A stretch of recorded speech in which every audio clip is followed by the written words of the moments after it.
আসলে আজকে এরকম একটা পরিস্থিতির জন্য আমরা আবার রাস্তাতে দাঁড়িয়ে আবার কথা বলতে হবে, এই প্রত্যাশা কিন্তু আমাদের ছিল না। কারণ জুলাই পরবর্তী পর্যায়ে এই বাংলাদেশ এইটুকু আমরা প্রত্যাশা করিনি। এটা প্রত্যাশার বাইরে একটা ঘটনা ঘটতে যাচ্ছে। কাদের মদদে?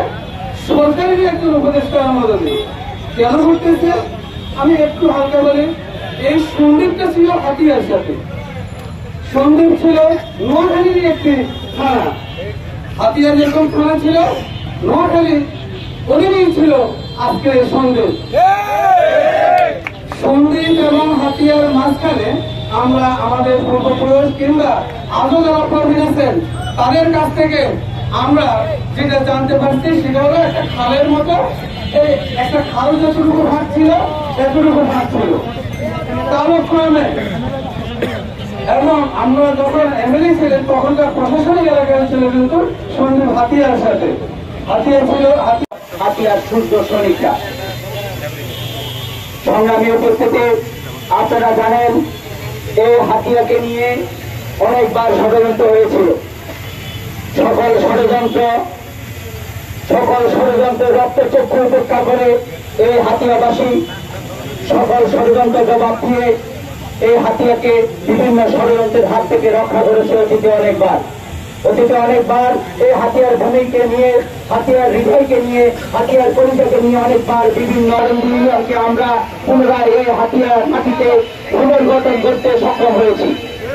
আপনারা জানেন এই ভাঙ্গাচর বর্তমানে বাসাঞ্চল, যখন গত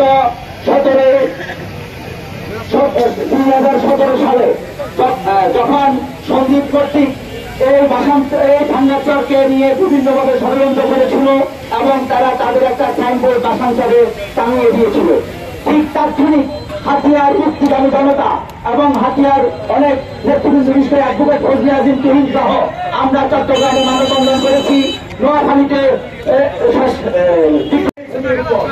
যার কারণে বিগত সময়ে সমস্ত কাগজপত্র সহকারীকে উপেক্ষা করে শুধুমাত্র তার ক্ষমতা বলে এই ভাষাগুলোকে সংযুক্ত একটা নোংরা পরিকল্পনা করছে।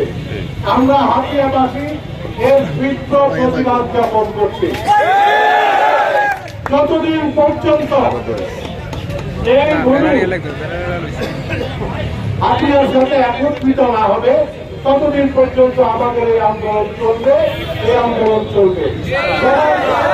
এই আন্দোলনে সমবেত হওয়ার জন্য আবারও ধন্যবাদ ও কৃতজ্ঞতা জ্ঞাপন করে আমার সেই যে চলছে এখনো শেষ হয়নি। আজও মনে হচ্ছে আমরা এই সংগ্রাম আর কতদিন চলবে।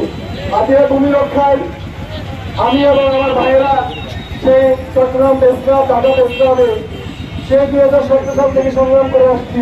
আজও আমরা রাজপথে সংগ্রাম করে যাচ্ছি। এই সংগ্রাম কাজ চলতে পারে, হাতিয়ার ভূমি বন্ধুকেও নিতে পারবে, আমরা তাকে নিতে পারবে। হাতিয়ার ভূমি আমার ভূমি, আমার মা বাসান্তর না হাতিয়া, পণ্ডিত না হাতিয়া। আজকে আমরা আমাদের মাতৃভূমি রক্ষায় একত্রিত হয়েছি। আমরা যেখান থেকে এসেছি আমি সবাইকে ধন্যবাদ জানাচ্ছি। আপনারা জানেন সন্দীপ অন্যায়ভাবে আমাদের হাতিয়ার একটা অংশ ভাষান্তরকে তাদের করে দিতে চাচ্ছে। তাদের যুক্তিগত কোনো দাবি নেই এখানে, তাদের একটা মাত্র দাবি, সেটা হচ্ছে সন্দীপ থেকে আমাদের ভাষান্তর তাদের খুব কাছাকাছি। তাদের এই অন্যায় দাবি আমরা কোনোভাবেই সমর্থন করি না। যেহেতু 1962 সাল থেকে যতগুলো জরিপ হয়েছে প্রত্যেকটা জরিপে ভাষান্তর হাতিয়ার একটি অংশ।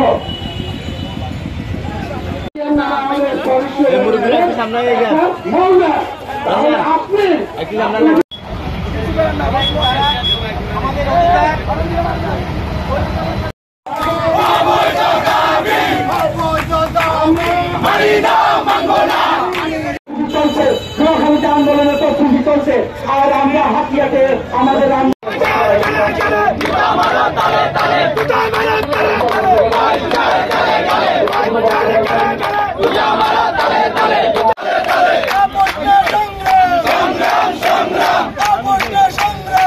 যেটা হচ্ছে সামনে যাবে ঢাকাস্থ হাতিয়ার সমিতির উদ্যোগে আগামী দিন ঢাকা সাথে বলছি আপনারা অন্তত আওয়াজ তুলুন আওয়াজ তুললে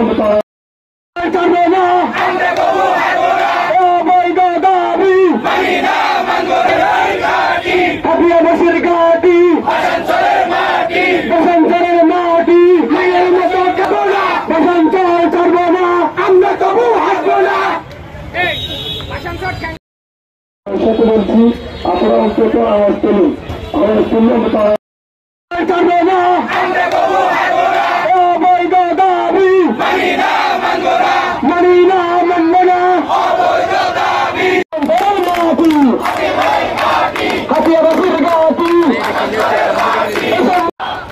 বারবার অনুরোধ করছি হাতে পায়ে তারা অনুরোধ করতেছি এটা কোনো রাজনৈতিক প্রোগ্রাম না ব্যক্তিগত প্রোগ্রাম না কোনো নেতার প্রোগ্রাম না সমগ্র হাতিয়ার হাতিয়ার মাটি হাতিয়ার ঘর আমরা কারো সাথে আপোষ নাই বাসার চর ঠ্যাঙ্গার চর আমার মাটি আমার ঘর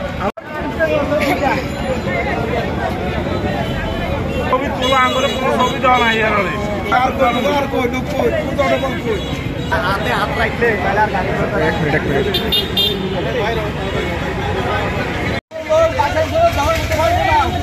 আমরা হাতিয়ার সাথে এখন ফাঁসি থাকবো ইনশাআল্লাহ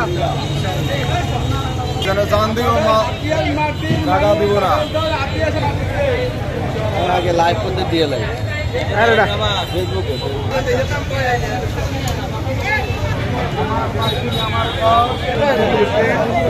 আশা স্যার ঠান্ডা স্যার আমার মাটি আমার ঘর